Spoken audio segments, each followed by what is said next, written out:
Hi guys, it's Reilly with another solo episode. And as just about every episode, well, maybe the last 4 or 5 episodes has started, it's summertime and it's hot out. So I thought I might talk this episode about a few kind of summery phrases people might use in the summertime. I'll say 10. There were 10 basic ones, but I think I've added a few more in there. I'll also maybe give a few like anecdotes, stories about different things I did in the summer as a kid, kind of keeping with the kid theme from last week's ice cream episode where I talked about the ice cream truck. But before that, my Instagram is Reilly Sullivan XD, and Sota is eigonosota. Alright, let's get going.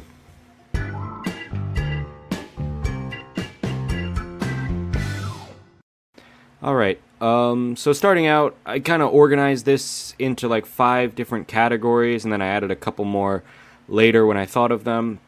But the first one is going to be talking about when it's hot. And where I grew up, when I was a young kid, I lived in the suburbs of Chicago, and then later in like junior high school, I moved to Maryland. Both of those places get pretty hot in the summer. Maybe not quite Japan hot, but, there would be days in July or August where it was over 30 degrees Celsius or whatever, close to 90 Fahrenheit. And yeah, the simplest way to say, it's hot is you say it's hot out. You add that out at the end. Like, you might say it's hot outside, but most people most of the time would say it's hot out. So that's like a super simple phrase. Obviously if it's cold, you can say it's cold out too. But we're talking about summer now, so you would be saying it's hot out. And then a kind of more, I don't want to say fancy, maybe poetic or whatever. A different way to say that if it's really hot is you could say it's a scorcher. It's a scorcher. To scorch something is to like burn it. So yeah, a scorcher means like it's so hot today it will burn you, basically. I added a couple of phrases for things that are hot to the touch. So like, if you get into a car in the summertime and the car has been sitting in the sun, if there's any kind of metal like on the door handle or something like that, you could say, be careful, it's screaming hot. Screaming hot, I guess, means that it's so hot that if you touch it, you'll scream. But we also say that with cold things, like a drink that you just take out of the fridge or out of like a cooler. If it's like a summertime barbecue or something, you could say that the drink is screaming cold as well. But yeah, again, screaming hot is maybe the main one. And then another one that you could say, maybe it's a little bit rarer. I brought this up to Yuki, and Yuki said, I probably wouldn't say that, but I would. So I would say it's blisteringly hot. So a blister is like an injury you get. You can get it from like your shoes, like if you're wearing new shoes and you walk around a lot, maybe the back of your heel, the back of your foot gets like a blister on it, which is that kind of annoying part where the skin gets kind of loose and maybe watery and it's gross. You can also get it, if you get a really bad sunburn or a really bad burn, like from a frying pan or something like that, you can get a blister.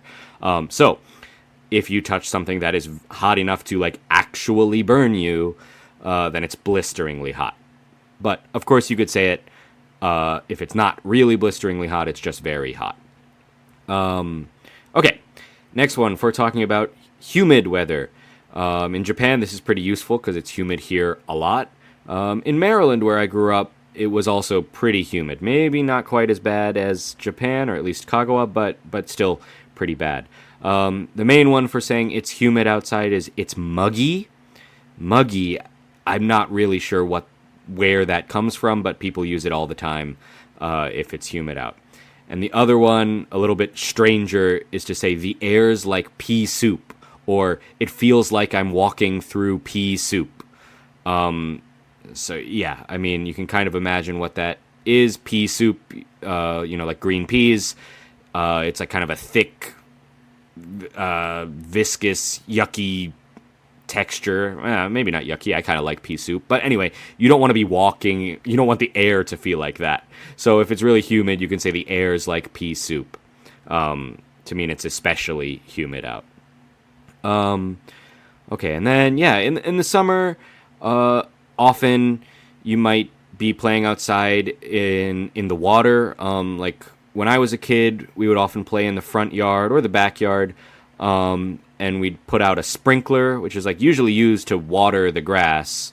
It's like a thing attached to the hose that sprays water and kind of moves back and forth. And when I was a kid, we would, jump through it and play in it and stuff like that. Or we would have water balloon fights, where you fill balloons with water and throw them at each other. Or squirt gun fights, where, the little water guns that you fill with water and then shoot each other with that.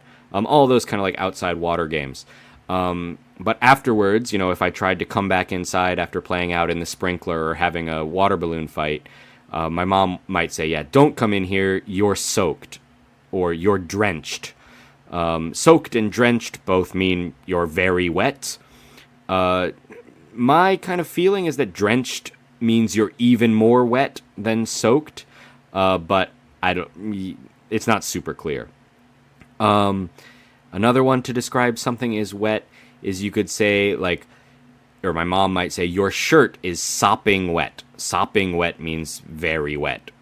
I don't really know what sopping comes from, but yeah, it just means very wet. Speaking of doing stuff in the water, when I was in Illinois, in the suburbs of Chicago, my neighborhood had a neighborhood pool. So everyone who lived in the neighborhood could go to this, I guess, kind of public if you lived there, this pool. And yeah. As a kid, when you go in the pool, there were a bunch of different ways to jump into the pool. And we used to come up with, different names for different kinds of tricks when you jumped into the pool. But two standard jumps, I guess. I don't want to call them dives, because they're not exactly dives. But one is the cannonball. Cannonball is when you kind of jump in and you, hug your legs. So, your knees are, close to your chest. And you jump in, kind of in a ball, a cannonball. And the other one is a belly flop. Belly flop is when you jump kind of flat into the pool so that your belly and your chest, your belly, your stomach and your chest hit the pool first, and it makes a huge splash and a loud noise, and it really hurts. So, when you're a kid, when I was a kid, we used to have belly flop competitions where, you could see who would make the biggest splash, and it would really hurt, and we'd all have red bellies and chests afterwards. Okay, moving on to, in the summertime, especially at a barbecue or something, you might have a cooler filled with ice and filled with drinks. And so, you might say, I'm going to cool off with a drink, right? So it's hot outside, you want to get cool, so you cool off with a drink. And then after drinking a cold drink, you might say, that hits the spot. That hits the spot, meaning that basically that does what I wanted it to do. That cools me off. That tastes good. You probably can also say that hits the spot for eating food after you're hungry. But yeah, it's also used for drinks. And then a kind of weird one that maybe is a little bit old-fashioned and people don't say all that much anymore is to wet my whistle or wet your whistle. Which basically means to take a drink, especially if you're extra thirsty, your throat is dry or something. You say wet my whistle to mean get a drink. I don't really know where that comes from. That wet, by the way, is WHET, which is used to mean, it means sharpen or something like that, because there's something called a whetstone, which is the same spelling, WHET, which is used to sharpen a knife. It's those kind of rectangular stones that you use to make a knife sharp. But anyway, wet my whistle means to drink. Okay. And then, in the summertime, maybe you've been playing outside all day in the water, or you've been walking around in the heat, or whatever. It's just hot outside, you get tired. And when you want to come inside and relax, you could say you take a breather. Take a breather means basically to relax, especially after you've been working hard or after you've been exercising or something like that. Take a breather means to take a break, especially maybe a short break. Maybe you're at like soccer practice or something like that, and the coach says, okay, everybody take a breather. That would mean you're going to stop playing, take a break, but you're probably going to go back to playing after. Usually a breather is only like a short break in the middle of working or exercising or something. Another one for relaxing is let your hair down. This is maybe used more commonly with women, but I mean, men could use it too, even if, like me, they don't have any hair. Let your hair down means, I guess the image is like maybe a woman who's been working all day with her hair up in like a bun, some kind of like hairstyle, and then when she gets home from work, she can kind of, sit down, relax, and let her hair down, take her hair out of the bun or out of the whatever hairdo. Okay, so those are for relax. I had a couple of bonus ones. I think we're maybe past 10 already, but another one for sweating. Me, personally, I sweat a lot in the summer. And to explain that you're sweating a lot, you can say that you are sweating like a pig. To sweat like a pig is sweating a lot. I don't know. I think it kind of speaks for itself what it means. I don't know if pigs are very sweaty animals or not, but they seem like they probably are, so people say sweat like a pig. And another one is to say, I'm sweating buckets. I guess that means that you're sweating so much that your sweat could fill buckets, like water might fill buckets. So, yeah, both of those are pretty common. There's a couple of more crass ones. Crass means like vulgar, not very polite, or not very, I don't know, I guess almost rude. You can say something like, I'm sweating my ass off, which actually that expression, something my ass off, is pretty common as an expression. You could say I'm working my ass off to mean I'm working really hard. But yeah, sweating my ass off means I'm sweating a lot. Okay, and then a couple of like random ones that don't really fit into a category. One of them is the dog days of summer.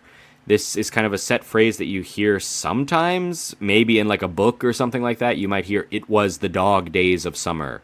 And that means the hottest days of the summer. And I looked this one up, and I think it comes from a star. There's a star called Sirius, which is like supposed to be a dog, or it's part of a dog constellation. And that star is visible in like July and August or something like that. So it's the dog days are the hot days when you can see that star. Another one is a sun shower. So a sun shower, maybe you can guess what it means. It's when it's raining, but it's still sunny outside. Like it's raining even though it's not cloudy. You call that a sun shower. There's another way to say this that is, kind of rude. But apparently it's common in some parts of America. I had a friend, or have a friend from Alabama who said this once, and everybody was kind of like, what? What are you talking about? She said, the devil's beating his wife.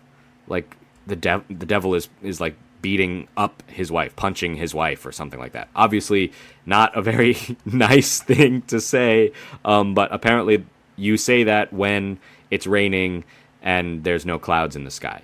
Or people in, I think, mostly the south of America might say the devil's beating his wife, whereas I would just call it a sun shower.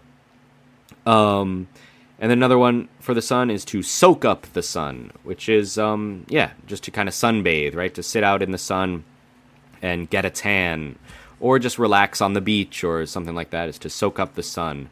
It also kind of means relax, I guess.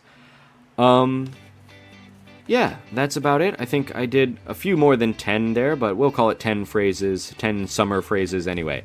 So I hope you guys are not too hot out there. I don't know. I hope you're not sweating buckets at the moment, or too much, as you go about your day in the summer. And I hope you can soak up the sun a little bit. Maybe enjoy the summertime if you can bear the heat. All right, thanks for listening. Talk to you next time. Bye. Bye bye.